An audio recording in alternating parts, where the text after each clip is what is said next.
throughout the entirety of this new podcast series, Life in Basketball, it's all about telling basketball stories of those who have been around the game and have been impacted by it. I think most times people often think of players, coaches, trainers as being directly involved without really thinking of the extent that the game goes in terms of touching journalism and broadcast and business. So tonight's guest is a journalist who has covered college basketball for multiple seasons, doing so with the Courier Journal and The Athletic, covering Louisville basketball. And now she's in a new role covering Penny Hardaway in the Memphis program. We're glad to welcome in Danielle Lerner. Danielle, thank you for taking time out for the show tonight. And I want to start the show the exact same way we did when we had you on the Big Red Louie podcast and talking about food. Give me the rundown on the food in Memphis and the taco situation that you're dealing with right now. Oh man, I mean, Memphis is a great food city. That's one of the reasons I was so sad to leave Louisville, because I feel like it's such a great food town and I had, found my favorite spots over 4 years. But no complaints here. I have yet to eat at the same place twice because I'm trying to keep expanding my horizons every time I eat out, or get takeout, I should say. I haven't been to any restaurants, but yeah, I've had some good tacos. I had some bad tacos the first few times, but now I've found the good tacos, so we're in good shape. I was gonna say that's an important lesson to know. It's just as important to know the ones to avoid as the ones to keep buying. So it's just reasonable deduction. I get it. It's fine. All right, so let's dive into this. Let's start talking about your career and everything that you've kind of been through in the game of basketball. In your first piece for The Athletic, you detailed your childhood and how you grew up rooting for teams in the Bay Area as well as Boston, which is where your dad is from. You also mentioned that you mostly grew up playing soccer and tennis. How did you get into covering basketball? And was it one of those things that just sort of happened because a job opened up? Or is this something that you found a passion in and something that you wanted to pursue specifically, meaning the game of basketball? It was really accidental at first. It was, by virtue of the city that I ended up in, which was Louisville, right? A big basketball town. So I grew up, pretty casual NBA fan. The Warriors sucked when I was growing up. We would go to games. Sometimes I'd watch. I'd read about them in the paper, but it was always like buried in the back because they were awful. And then, was a pretty casual March Madness fan. Would always watch when the tournament was on. And we kind of rooted for Stanford because my dad went there and went for games, but I was definitely not a diehard basketball fan by any means at any level. But I was always open to covering whatever. I just watching sports, whatever those were. And I covered some college basketball. I was in college at the University of Missouri. So I kind of, feel comfortable in that world. Once I was in Louisville, I wasn't necessarily hired on the basketball beat right away. I was just a general assignment sports reporter, but a big part of that is basketball. So I got to know it a little better and really fell in love with the passion that comes along with that sport, from all sides of it, from the fans, from the people who are on the sidelines. So, when the basketball beat came open at the Courier Journal after I'd been there for, almost 3 years or so, it was a no-brainer. I was very comfortable. It was something that I knew that I loved and would have fun doing. And that was actually my next question, was going to be, knowing you got a degree in journalism and knowing that you kind of naturally came into that role as the basketball beat writer. Obviously, you knew you wanted to have a career in journalism, but did you really envision yourself, being the basketball or getting into basketball as much as you did? Or what was your kind of general take once you graduated from college? Yeah, I don't think I really had a specific vision. I knew that I wanted to be a beat writer for some team at a major newspaper. And I was very lucky that I got to accomplish that, less than 5 years out of college. I know that's something that I cannot take for granted at all. But I really, since I grew up playing tennis and soccer, I kind of was like, well, that would be the easiest avenue to go because I'm very, very familiar with those sports. But I think that in a way, basketball, as someone who never played, it's really helped me be a better reporter because I ask questions I think that a lot of people who are more familiar just wouldn't think to ask because they just would assume. So I always tell people, don't be afraid to admit what you don't know. And I think that really has helped me in branching out. And I mean, I've covered pretty much every sport there is to cover at some point. I was new to horse racing when I first got to Louisville. I'd never done it before. I've covered lumberjack competitions. I've covered crazy stuff. And I think that you just always have to be open to it. So after working at the Courier Journal and newspaper, like you mentioned, you got an opportunity to move into a really unique role working for the new business venture in The Athletic, which at the time when The Athletic launched, it was revolutionary. This was a new way of journalism. And as Alex and I were talking about before, I remember it being met with a lot of uncertainty of whether or not it would be able to thrive considering all the different media outlets that were out there. But that obviously by the time you got to The Athletic, it was one of the biggest outlets out there in terms of coverage and big names. Talk about how that role came about for you. Obviously, I know you followed behind Jeff Greer, a fellow Courier Journal alumni. But what was it like moving into a highly regarded basketball and sports outlet? Yeah, first of all, shout out to Greer. He's one of my closest friends, and he was kind of my mentor ever since I started at the Courier. And so it's been really cool to be able to follow behind someone like that. But the athletic role really came about, when Jeff decided to leave the Louisville beat for them and go, gallivanting around Europe. No, I say that jokingly because it was a really cool opportunity, and I would have done the same thing if I were him. But I had already been in contact with the Athletic for a different opportunity in the past that just didn't end up panning out from either side. And so I think that they were familiar with me, and I had no idea that Jeff was leaving, that the role would even be vacant. So when they contacted me about it, I called him because I thought they were going behind his back.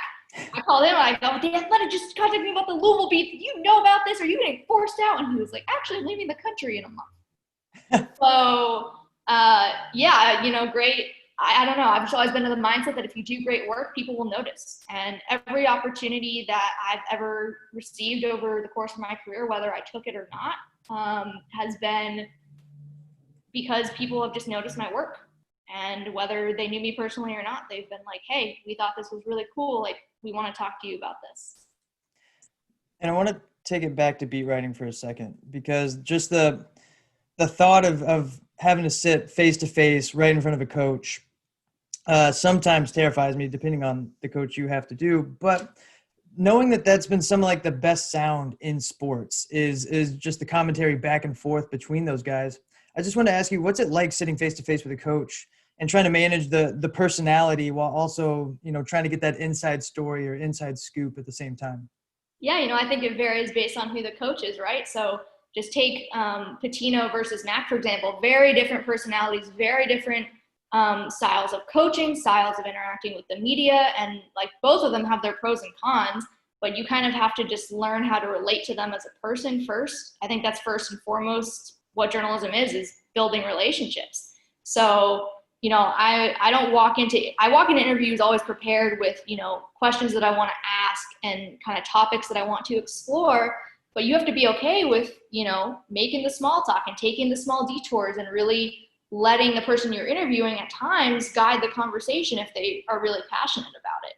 I'd always say, you never want to interrupt someone who's willing to talk about something at great length, even if it's not necessarily what you came there to find out about. That's how you learn. That's how you pick up new story angles. So, but it's really, really cool. I've been fortunate to cover some of these coaches who have had so many decades of experience in this game, and they have such a wealth of knowledge, and, learning kind of how to pick their brains about that stuff has made me smarter as a reporter. I want to talk about a little bit more of a sensitive topic here, and this is something that I truly hold a lot of passion in, being the father of a daughter and really wanting her to grow up in a world where gender equality is something that exists and something that as a society we rely on. At this point, more than 90% of anchors, commentators, and editors are men, and it wasn't until 2017 that a woman announced a men's March Madness game or a Monday Night Football game. In your opinion, how do we change that? And why is it important to change that? And what challenges have you faced in the world of journalism as a female? That's a great question. And I think it's already changing. It's not changing fast enough, definitely not, but it is already changing. The fact that I've been able to do what I've been able to do, and that is a testament to the women who have come before me, and people who are both still in and no longer in the business, who really were, I hate using this term because it's so cliche, but the trailblazers. For us. So I have found, there's always going to be sexism. It's always out there. You're going to get it from readers. You're going to occasionally get it from staff at a game. You're going to get it from fellow reporters sometimes. It could be something that's super overt, or it could be something that's more of like a little microaggression.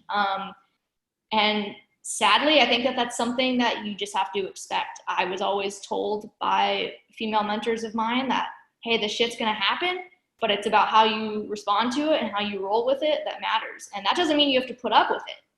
That doesn't mean you have to stay quiet and just be like, oh, I'm gonna accept that this is happening to me. Like I've kind of become, I think, less tolerant over the last few years of having that happen, and I'll always, fight back and say something. But I will say that it very rarely happens from coaches and players. I think coaches and players now are used to seeing women around the game, whether it's in a media capacity or on their staffs or whatever that may be. And I think that that's something that the general public has wrong, is they think that, oh, well, these players, they don't want a woman in their locker room. But the players don't care. They care that you know your shit. It's more, older media members or sometimes, league staff and stuff like that I think can be a little bit more resistant to it. So Jacob and I are huge Doris Burke fans, just first and foremost. That's like my favorite all-timer. But I did want to ask you, since we're on the subject, what females in sports have really inspired you the most coming up in the industry? And then kind of a twofold question, how do you see yourself going about inspiring the next generation of female journalists as well? Yeah. Oh man, there's so many. Like I'm definitely going to leave people out just because there's so many great ones. But, people that I've worked with personally include, Dana O'Neill, who coincidentally just wrote a great Doris Burke profile at The Athletic earlier this week. But Dana, Nicole Auerbach has been great to me. Lindsay Schnell at USA Today, Christine Brennan at USA Today, my former editor at the Courier Journal, Raina Cash. I mean, there's countless others, really. And it's a testament to, how willing they are to give help. And that's why I think I always tell young journalists, like, don't hesitate to reach out for networking opportunities, because we always want to help the people who are coming behind us. And I can't say that I fully know how to do that myself yet, being not that far into my career, but I can only try and give advice as much as I can and hope that I'm not screwing other people up. And that's a refreshing opinion and perspective, because honestly, I don't ever consider myself a journalist. I work full time in a different industry. This is something that I strictly do out of a passion, but I have not found that to be true, specifically in Louisville, with media members being willing to kind of to stick their arm out and say, hey, let me help you and pull you along, which, that's, everybody is different in how they approach things, but that's a really refreshing take, especially with females and trying to drive that next generation of females. And like I said, this is something that really matters to me. And selfishly, I'll admit it wasn't a huge deal to me until I had a daughter, but this is now something that I want to see in this world, because I want her to grow up in a place where if she wants to be something, she can be it. Despite what a man says or despite what anybody else says. So that's a very refreshing thing to hear. And I really do appreciate that. And I know from what I've seen with you on social media and people who know you that you're a very, very kind person and always willing to help others. So that's great. I want to transition here a little bit into talking about Chris Mack and the University of Louisville. That's obviously our sweet spot at covering the university. And we got the fortune of hosting Chris Mack on our podcast this summer and getting to talk to him a little bit more in depth. But I got to tell you, we brought up, if you remember back to the first time we had you on and we asked you about Chris Mack and where he likes to eat, he had a thought on that when he came on the podcast. He had heard that, was curious about that. So he asked us about that first. I got to tell you, that was a great conversation to have with him. But tell me a little bit about what it was like covering Louisville basketball. You mentioned Rick Pitino and working with the Louisville program then, but you were the beat writer with the Courier Journal and the Athletic when Chris Mack was here. Tell me about what it was like kind of being there with him. This is a really, really unique time in program history. What's it like covering a program of that magnitude during such a crucial time? And what will you remember most about your time in working with Louisville and Chris Mack? Yeah, so I think, the early memories of Chris Mack are kind of in contrast to the program under Rick Pitino, right? So they like to do a lot of things differently. And what I appreciated about Mack was that he was still committed to being really accessible. I think it would be really easy to, come into a new job and be like, I'm the Louisville basketball coach. I'm going to be up here. I'm not going to be, you've got to go through Kenny Klein to reach me for anything. I'm just going to be very elusive. And that is kind of how Penny Hardaway is here. And I think that part of that is because, Penny was so famous as a player that, he's gotten kind of used to that type of privacy. But I really appreciated that Mack was that accessible, especially because, he came in and closed the locker room. And that was a big change just in the level of, day-to-day access for us, because that's when you really develop a rapport with the players, because that's a chance to see them, at their most vulnerable, whether it's after a win, after a loss. You can go and just like shoot the shit with the guy. You don't necessarily have to be in that formal interview or press conference setting. So it was disappointing that the locker room was closed, but I found that Mack and his staff were so accessible outside of that, that even though the players weren't necessarily as accessible, it really helps to still be able to have that direct line to them. That does not mean that we did not disagree a lot. We did, but he was always, someone who would call me directly and be like, hey, I have this bone to pick with you. And that's all you can ask for really in a professional relationship. So I enjoyed it. I think that, it's a very, I think it was very advantageous in a lot of ways for me to start being the beat writer when a new coaching staff took over, because, Pitino had been there for so long. He has relationships with, other people. And obviously, that's to be expected. The longer you know someone, the more comfortable you are with them. And this kind of let everyone start on an even playing field. And it was really helpful for me, I think, to just be like, look, you don't know me, but this is the work that I do, and you can judge me off of that. And we can form a relationship from there. And I want to touch on adversity for a second, because I know you were one of the many people from the Athletic that did get laid off during the pandemic when that hit. But as a journalist, I mean, you guys you travel to different cities, you move to different cities, you have no idea really, like over the course of years, where your career is going to take you. So I just want to ask more about, is the transition difficult when things like that happen, right? Like when the unexpected things happen and you still find yourself in an awesome position moving forward with Memphis, and who knows where that's going to take you. But what is that transition like in terms of just, sometimes it's up in the air? Yeah, I mean, I think something that you keep in mind when you get into this industry, sports in general, not just journalism, but, even now on the PR side, everything is so volatile. Unfortunately, we saw U of L had layoffs within their athletic department and their sports information department earlier in the pandemic. Memphis just did the same thing this last week, laid off basically their entire sports information department. Vanderbilt had the same thing. So if you're in sports in general, I think you have to kind of have a, I guess, I don't know, I'm trying to think of how to phrase this appropriately. I'll just say it. Have like a fuck it mentality about, where you're going to be in your career. You can't necessarily have like a 5-year plan, a 10-year plan. You can have goals for those periods, but you have to be pretty flexible in that. You don't know where the jobs are going to be. You're never really going to have 100% job security. And I think anyone who's been laid off in any industry, but especially in journalism, will tell you that, it's a possibility, but when it happens, it's one of those things where you're like, oh, I never thought this would happen to me, or at least like not to me right now. And the Athletic layoff actually wasn't even my first experience with that in media. When I was first at the Courier Journal, only a few months after general sports reporter, Gannett eliminated that position. So then I was told, well, you can be unemployed, or you can take this job as a late night breaking news reporter and still keep the same salary. So I didn't want to be unemployed. I didn't want to do breaking news, but I didn't want to be unemployed. So I did it. I did that for a few months. And while I looked for other jobs in sports, I would leave and actually go cover Alabama football. And by then we had a new editor-in-chief who said, I'll put you back on sports here and let you do it. So it worked out. But that was my first experience kind of being let down. So when the Athletic layoff happened, I guess I was a little bit more prepared for what that would feel like. But this was a different situation because I had zero job in a pandemic. But I got very fortunate that the Daily Memphian, was serendipitous timing. They reached out within a day of me being laid off, and we got that kind of interview process rolling and ended up here. I don't recommend moving during a to anyone, but I definitely would rather, have done this than still be doing my search.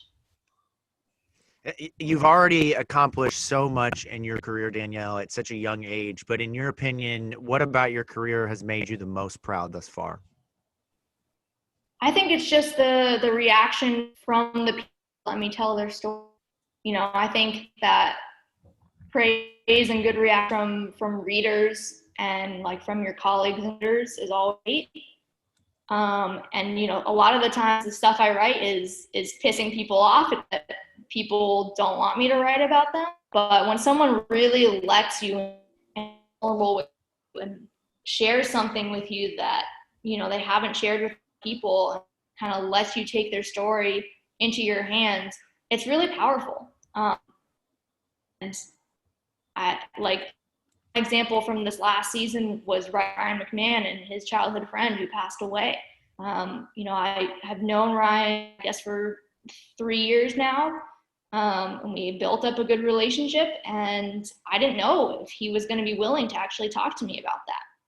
And it was all in his hands. And I didn't know if his friend mom would be willing to talk to me about the death of her son. And I got very, very lucky that those two people trusted me. And that's a pleasure to write those times. It's also the rewarding. And so I do want to bring it back to Memphis. I know as much as I love Ryan McMahon, because I'm trying to hold myself back in that we are from Louisville, a bunch of Louisville stuff. So we can't let our Louisville show all the time. I know. I'm like, all right, focus here. But bringing it to Memphis real quick, obviously we have one of our hosts here who is very excited with Penny Hardaway, one of the most polarizing coaches in college basketball. Did you ever, when you got the job, did you ever think oh shit, I get to cover Penny Hardaway? Or was it what were the emotions? Because it had to be a really cool, in my opinion, I would think it would be a really cool experience, is all I was trying to say. But yeah, I mean, I think it is cool. I think that's not the initial thought that I had, though. The initial thing is for me, it was going into reporter mode. Okay, I need to immediately reach out to the SID. I need to get lay of the land. I need to talk to Drew Hill, who was our previous Tigers beat reporter here, but now moved on to the Grizzlies. That's what created the opening for me. I need to kind of start generating story ideas and thinking of that, and figuring out how they do things there as opposed to Louisville. And so the individual people, like Penny Hardaway versus Chris, pop into it. But about it, as I got here and got settled, that is really cool. He's such an icon of 90s basketball. And, that's when I grew up. And like I said, I wasn't super, super tuned into the NBA. And obviously his career was really, really little. But it still is really, really cool to have that opportunity. And just to cover a program and a coach that means so much, not just to the people here in Memphis, but, to a lot of people. That's a really great challenge, is to cover a program that is really one of the highest profile programs in college basketball right now. Well, clearly one of us has a professional journalism degree and one of us does not, because that would be my first stop, but clearly that was not yours. So I apologize. The two people I've been starstruck by my entire career interviewing. Number one was Mia Hamm, and number two was probably Megan Rapinoe.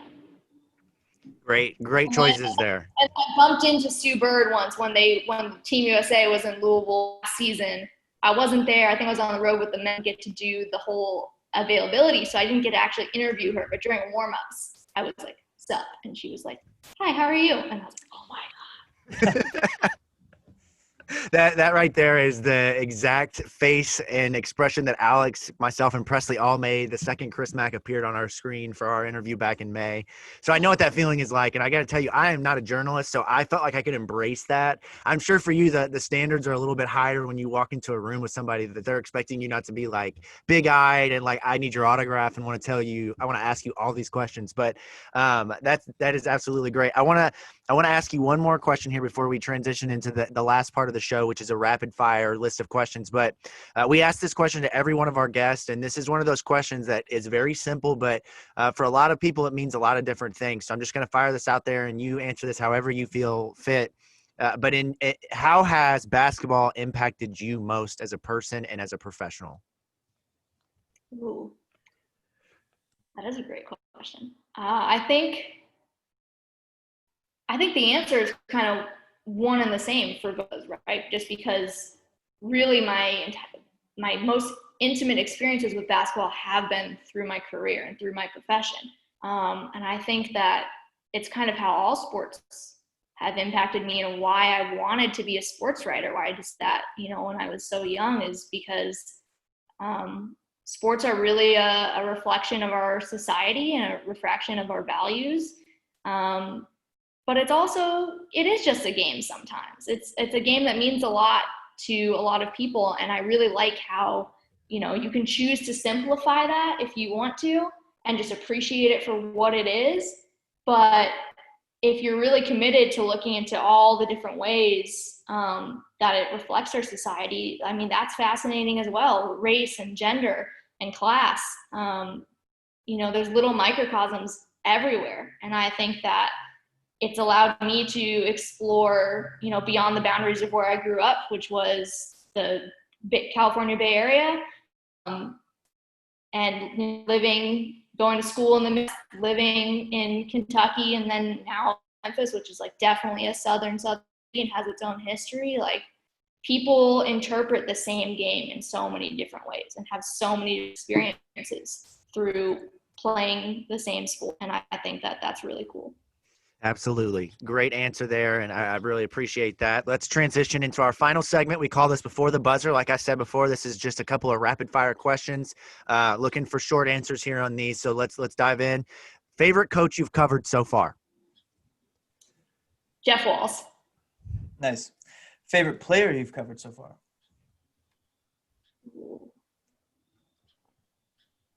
Sam Furing. Great answer again. Okay. Favorite thing about covering games? Halftime cookies. Nice. Least favorite thing about covering games? Deadlines. Funniest question you heard someone ask Chris Mack during a press conference? If he was going to TP Scott Satterfield's house. That is a good question, though. That is a great question. The mistake or goof up that has haunted you the most? Sometime during last season in a post-game presser, you have to ask for the microphone before you want to ask a question. Nearing the end, Malik Johnson at the podium had already asked a few questions. Kenny asked for the last call. I raised my hand frantically, passed me the mic, and mind goes blank. Couldn't remember at all what I wanted to ask about. So just said, pass, give it back. Look, when you're in that situation, you don't want to ask a half-hearted question that comes out of nowhere, because if not, you sound like Alex. So you have to go a little bit more. I like it that the pass is perfect. That's probably what I would have done. Actually, you know what? I probably would have asked a stupid question. I'm not going to lie. All right, last question here. City you've lived in with the best food? Oh, I don't have a good on Memphis yet. I have to say Louisville. And what was the favorite restaurant? What was the go-to spot that Danielle Lerner went on a Friday night when she was wanting something to eat? Either Mama's Barbecue. Those wings are fire. Yeah, or Pinchos for tacos. I was totally expecting you to say Applebee's, so I'm glad you did. Oh, man. Danielle Lerner, thank you so much for your time. One thing we always like to ask at the very end is for our guests to plug whatever they have going on. So please tell the people where they can find your work. We're building an audience here, so the Memphis people might not be all here, but we're working with the Louisville audience. Tell them where they can find your work and how they can follow you on social media. Of course, all my stuff is at the Daily Memphian's website. That is dailymemphian.com. And then I'm on Twitter at Danielle_Lerner. Absolutely. Thank you so much, Danielle. It's been a pleasure talking to you, and best of luck with you and your work this season. We'll be paying attention and watching the Memphis program probably like we never have. So thank you again. Looking forward to it. Thank you.